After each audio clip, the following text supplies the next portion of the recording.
저는 20살에 남편을 만나 6개월을 연애하다 30살인 남편과 결혼을 했습니다.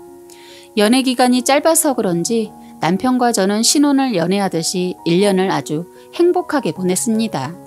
그런데 남편이 갑자기 저에게 어렵게 말을 꺼내더군요. 우리가 아무래도 아버지랑 누나랑 같이 살아야 할 것 같다 말하는데 저는 너무 뜻밖의 얘기를 들어서 놀란 표정을 감추지 못하고 말했습니다. 우리 방도 하나고 그것도 2분이나 어떻게 이 좁은 곳에서 다 같이 살 수 있겠냐고요. 그랬더니 사실대로 말을 하더군요. 아버님이 친구분 보증을 섰는데 액수가 너무 많아서 누나가 결혼할 때 쓰려고 적금해 놓은 거랑 집 팔고 그나마 자그마한 땅이 있었는데 그것까지 헐값에 다 팔아서 빚을 갚았다고 하더군요.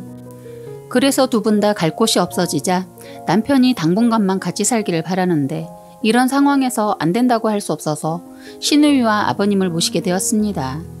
단둘이 살다가 가부장적인 67살인 시아버지와 남편과 나이 차이가 꽤 나는 40살의 나이 많은 시누이를 모시고 산다는 것은 쉬운 일이 아니더군요. 같이 살면서 힘든 부분은 밥 때문이었습니다. 그동안은 시누이가 아버님과 살면서 다 챙겨드렸는데 며느리 제가 있으니까 하루아침에 모든 것에 손을 떼버리더군요. 저희 둘의 하루는 아침을 가볍게 먹거나 가끔은 굶기도 했는데 아침을 꼭 드시는 아버님 때문에 아침이 엄청 분주하게 되었습니다. 입이 짧으신 아버님은 2번 올라온 국은 절대 드시지 않고 반찬은 3-4번 올라오면 젓가락으로 아예 밀쳐내시는 분이라 아침마다 새로운 밥과 국과 그리고 몇 가지 반찬까지 해서 밥상을 차려야 했으며 빨래며 청소 모든 것이 하루아침에 바뀐 제 생활은 엉망이었습니다. 제일 큰 문제는 방이 하나여서 어쩔 수 없이 저와 시누이가 같이 방을 쓰게 되었고 아버님과 남편은 거실을 쓰게 되었죠. 1년에 3-4번 정도 시누이를 보다 이렇게 매일 시누이와 잠까지 자다 보니 불편함은 말로 표현할 수가 없더군요. 그동안 몰랐던 시누이의 사생활도 알고 싶지 않아도 자연스레 알게 되었고 잠을 자고 있으면 제가 자는 줄 아는지 전화통화를 하는데 왜 그렇게 남자가 많은지 번갈아 가면서 통화를 하는 거예요. 아직 노처녀라 그런가 보다 생각하고 신경 쓰지 않으려고 하면서도 저도 모르게 귀를 쫑긋 세우게 되더군요. 그렇게 6달을 힘들게 한 방에서 생활을 하다 신랑은 도저히 안 되겠던지 대출을 받아 이사를 하자고 하더군요. 그래서 조금 무리를 해서 방 3칸짜리로 이사를 했습니다. 그렇게 각자 방이 생겨 더 이상 시누이의 연애사는 엿들을 수 없었어요. 하루하루 별일 없이 그렇게 지내고 있었는데 갑자기 아버님께서 또 한 번의 사고를 치셨고 아버님은 그 충격으로 쓰러지셨어요. 신랑도 아버님께 너무 실망을 하고 무엇보다 이번에는 도저히 막아볼 수도 없는 사고를 치셔서 남편은 그 빚을 모조리 떠안아야 할 상황이었습니다. 그리고 아버님을 집으로 모실 수 없었던 저희는 요양원에 모시게 되었고 조금 작은 집으로 이사를 했습니다. 그리고 1년 후 갑자기 아버님이 돌아가셨어요. 저는 엄청난 빚을 남기시고 가신 아버님이라 그런지 슬프지도 않더군요. 그렇게 저랑 남편은 벌어서 빚 갚는 데 올인하면서 살고 있었는데 아버님이 돌아가시고 1년이 지나자 시누이가 결혼을 하겠다고 남자를 데려온 거예요. 남편도 그렇고 저도 그렇고 남자분 인상이 너무 좋아서 좋다고 했는데 얼마 후 헤어졌다면서 한참 후 또 다른 남자를 데리고 집으로 온 겁니다.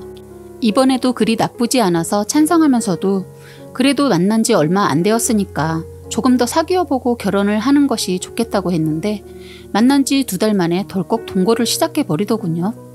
남편도 나이 많은 누나이다 보니 어떻게 할 수가 없던지 그냥 내버려 두더군요. 그렇게 해서 누나가 분가를 하고 우리 둘만 살게 되었는데 어느 날 퇴근해서 보니 형님이 와 있는 거예요. 어떻게 말도 없이 왔냐고 물었더니 시누이 하는 말이 다시 들어와서 살아도 되냐고 하더군요.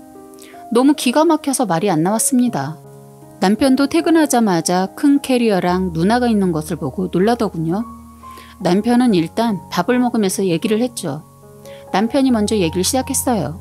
누나, 내가 동생이라서 그동안 말은 안 했는데 지금 이게 몇 번째야.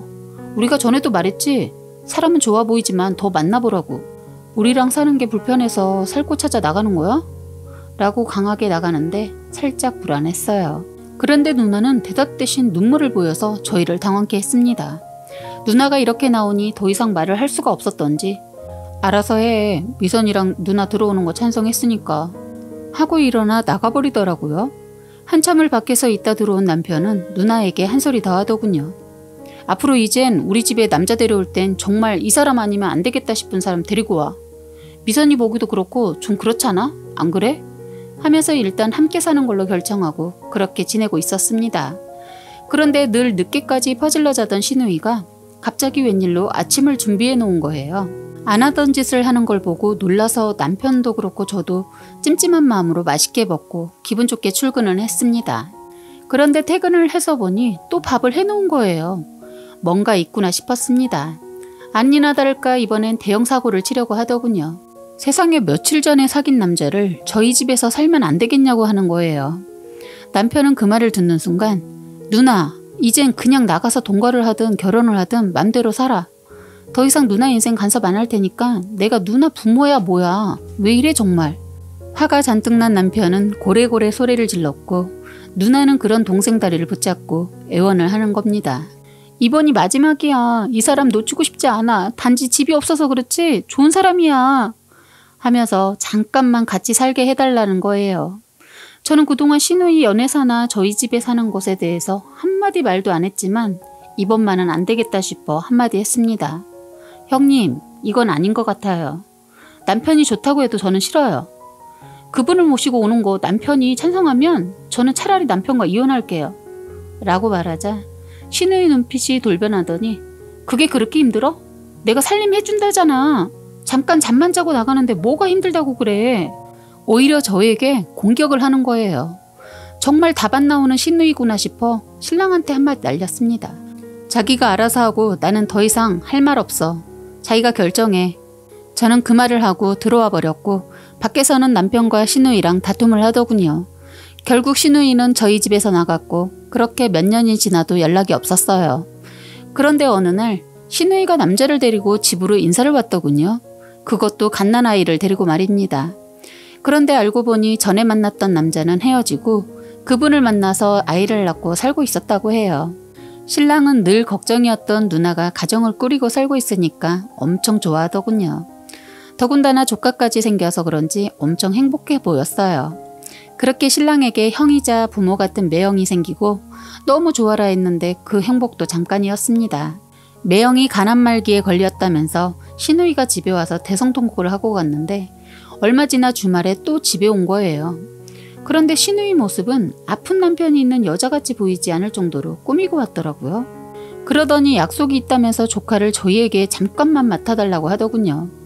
금방 다녀온다 하고선 다음날 들어왔습니다. 시누이의 그런 행동을 보고 이건 뭐지 했어요. 설마 남편이 병원에 누워있는데 생각하면서 찜찜한 기분이 들었지만 아니겠지 하고 털어버렸죠. 그런데 시간이 갈수록 여자의 촉을 떠나서 누가 봐도 알겠더라고요. 남편이 오늘 내일 하는데 시누이 얼굴은 연애라도 하는 사람처럼 너무 밝은 거예요. 하루는 평일인데도 조카를 또 맡기러 왔더군요. 형님, 평일엔 애 못 봐줘요. 내일 출근도 해야 하고 하니까 형님이 볼 일 있으면 내일 보세요. 했더니 잠깐만 볼일 보고 올 거야. 하더니 애를 툭 던져두고 가버리는 겁니다. 퇴근한 남편도 얘기를 듣고 어이가 없던지 잠도 자지 않고 올 때까지 기다렸는데 아침이 되어도 오질 않는 겁니다. 저는 이런 일이 다시 일어나지 않게 하기 위해 남편 보고 알아서 하라고 하고 그냥 출근해 버렸네요. 퇴근해서 보니 아직도 누나는 오지 않았고 신랑은 조카를 데리고 어쩔 줄을 몰라 하더군요. 시누이한테 전화를 해도 전화는 꺼져 있고 하다 이젠 조카까지 떠안게 되었지요. 신랑은 회사에 휴가를 내고 조카를 보게 되었고 마냥 누나를 기다리고만 있을 수 없던 남편은 어린이집을 알아보고 나서야 출근을 하더군요. 제가 아이를 좋아하지 않은 것은 아닙니다. 사실 제가 아이를 늦게 가지려 한 것은 어느 정도 빚을 갚고 조금은 안정된 가정에서 아이를 가지려고 했는데 뜻밖의 내 자식도 아닌 조카를 키우려 하니까 너무 화가 나는 거예요. 그렇게 서로 지쳐가다 보니 싸움이 많아지게 되더군요. 결국 친정에서도 알게 되었고 친정에선 너 미쳤어? 절대 안 돼. 이혼을 시켰으면 시켰지? 조카 못 키운다. 엄마가 그동안 시댁 문제 다 이해하면서 기다렸는데 이건 아니야. 아빠 하시면 난리나. 이사방 보고 정리하라고 해. 친정엄마는 난리가 났고 저는 중간에서 미쳐버릴 것만 같더군요. 그런데 갑자기 시누이가 집에 온 거예요. 남편은 누나를 보자마자 손을 올리려 하더군요. 진짜 네가 사람이야? 뭐 하자는 거야? 이젠 하다하다 조카까지야? 이럴 거면 애를 낳지 말던가. 네가 엄마야? 하면서 막말을 하더군요. 순한 남편이 참았던 화가 터진 거예요. 신우이는 무릎을 꿇고 빌더군요. 미안해. 다신 그러지 않을게. 미안하다. 미안해. 계속 미안하다며 빌고 있으니 아이도 그걸 보고 울고 신랑도 더는 말을 않더군요. 그래서 제가 말했습니다. 형님, 오늘은 늦었으니 오늘은 주무시고 내일 당장 우리 집에서 나가주세요. 그리고 무슨 일이 있어도 다신 저희 집에 오지 마세요. 저는 이번이 마지막이라 생각하고 살 거고 또다시 이런 일이 있으면 동생분이랑 이혼도 생각하고 있습니다. 저희 친정도 다 알게 되었고 더 이상은 안 되니 그렇게 아세요. 하고 문을 닫고 들어가 버렸어요. 다음날 일어나 보니 신우이가 나가고 없더군요. 그렇게 또 신우이는 소식이 없었는데 고모부님이 돌아가셨다는 연락을 받고 갔다가 신우이 소식을 들을 수 있었어요. 지금은 신우이가 아이를 혼자 키우다가 고모부님이 돌아가시자마자 동거를 해서 살고 있다는 겁니다.